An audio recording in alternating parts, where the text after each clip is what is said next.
Hey everybody, Mike Fifer, Fifer Hobby Supply. We're doing a little rustic tonight. I'm holding the camera, but this is gonna be video V. Well, I don't know what I'm talking about, but anyway, this is gonna be video 87, I believe, and I hope you enjoy it tonight. It's gonna be a little one. I've got some information for you, and if you stick around to the end, you'll find out what that important information is. But you got to stick around to the end.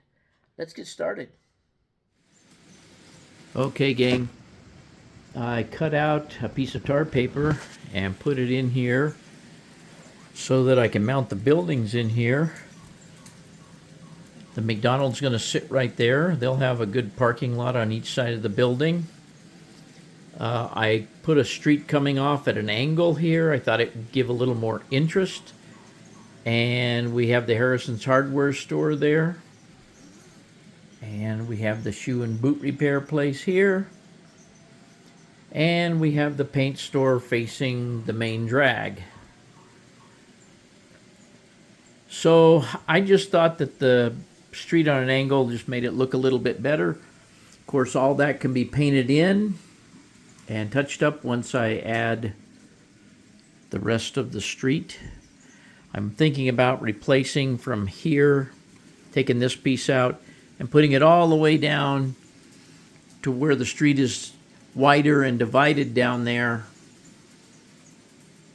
and then fix the lines at that point. So we'll see how that goes. But anyway, the piece of tar paper is in here. It is stuck down with foam tack. It's not going anywhere. And you can see that now I have something to build parking lots on. I can put sidewalks underneath the buildings and make them what I want to make them. And then we'll start working on scenery this way. Okay, gang, here we go again.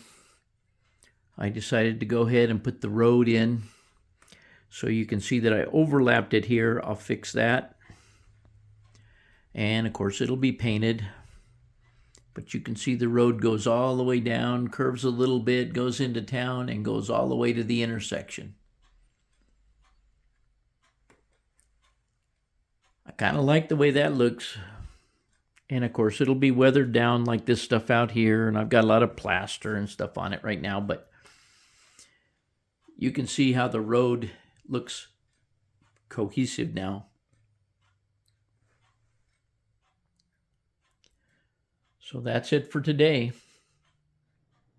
Okay, here we are on Monday, and you can see that I decided to add in the roads going back the rest of the street there, all the way to the parking lot of the apartment.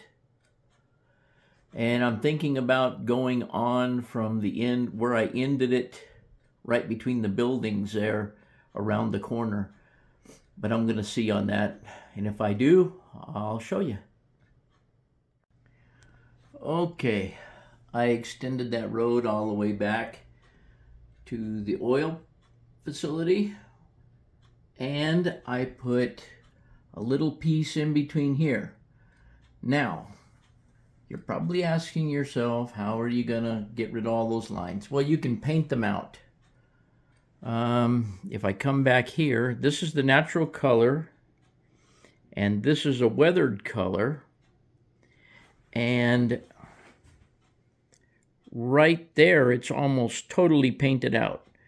So you can water some black paint down or whatever colors you want, and you can actually get rid of lines on there.